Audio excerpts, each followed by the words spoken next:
Now we're going to go ahead and work through the lats. Now, me as the trainer, first what I need to do is set up how we're going to do this programming. Now, it's still a 4-2-2 process, which we're going to get 4 total rounds of each.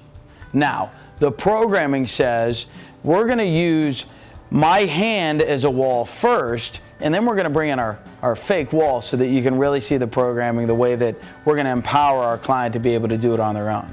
So first what I'd like to do is go ahead and raise the arm up. Okay, so what we see there is that the lat actually activate as the arm goes up. Now what we're going to do is we're going to position the ball right into the lat. I'm going to take my opposite hand and come in here and I'm going to brace the opposite side of his body. So what we're going to do here is say, take a deep breath, release, and I'm going to pivot the ball into the lat. That's 1. Deep breath, release, and I'm going to pivot the ball into the lat. That's 2. Deep breath, release, and I'm going to pivot the ball, moving the muscle in the ball at the same time. That's 3. And one more. Deep breath, release, and pivot that ball. Now, at this point, we're going to do our 2 and 2. So first, we're going to reach over the body with arm. There's 1. And one more is 2. Perfect. Now we're going to grab the wrist with the opposite hand. Deep breath, release, and pull. That's 1. Deep breath, release, and pull. There's 2. Now let's get our flyaway wall. Now we got our fake wall in here, our fly-in wall. Now we're going to go ahead and go through the programming, empowering our client. Now what we're going to do is go ahead and reach that arm above the body there. We're going to lengthen or put traction into the lat. So the programming says 4-2-2, 4 pivots and 2 and 2. Okay, so here we go. Deep breath, release, and pivot. Deep breath, release, and pivot. Deep breath, release, and pivot. One more. Deep breath, release, and pivot. Now deep breath, release, and reach over the body. That's 1. Deep breath, release, and reach over the body. That's 2. Now go ahead and bring up that opposite hand, grab the wrist. Deep breath, release, and pull. That's 1. Deep breath, release, and pull. That's 2. Now we've got 2 more complete passes. Deep breath, release, and pivot. Deep breath, release, and pivot. That's 2. Deep breath, release, and pivot. Deep breath, release, and pivot. That's 4. Now, deep breath, release, and pull over the body. There we go. Deep breath, release, and reach over the body. Now let's bring up the opposite hand, grab that wrist. Deep breath, release, perfect, and pull. There's 1. Deep breath, release, and pull. There's 2.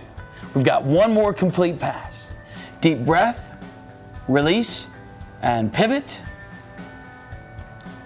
Deep breath, release, and pivot. Deep breath, release, and pivot. That's 3. We got 1 more. Deep breath, release, and pivot.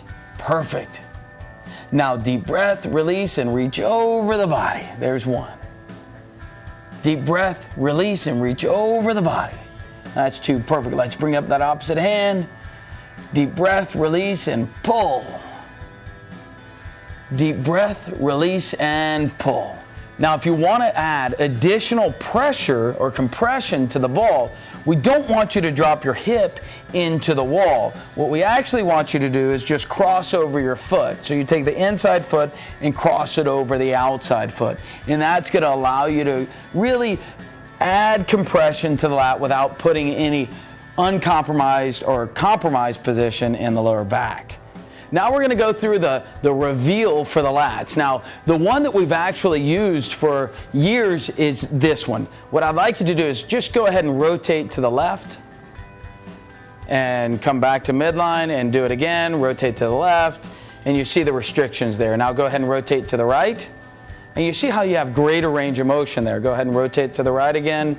So let's just evenly go rotate to the left, rotate to the right, and you can dynamically see the difference there, but it does not always reveal the same. So what we decided to do was build a new reveal into the lats. So what I'd like you to do is come straight up with arms, and with the arms straight forward, then we're going to engage the shoulder and the pec. Now we're going to externally rotate slightly, and that's going to force you to engage the lats. Now it's at that point, what I'm going to do is go ahead and ask you to fight me here, and fight me here, and fight me here. Okay? Now we're going to duplicate the same thing on the side that we haven't worked. So go ahead and fight me here. You see how easily I can move the arm. Fight me here. See how easily I can move the arm. And once again, fight me here and see how easily I can move the arm. If the lat is shortened, it loses its strength. So therefore, we're creating that elasticity, lengthening the muscle, and strengthening its ability to perform.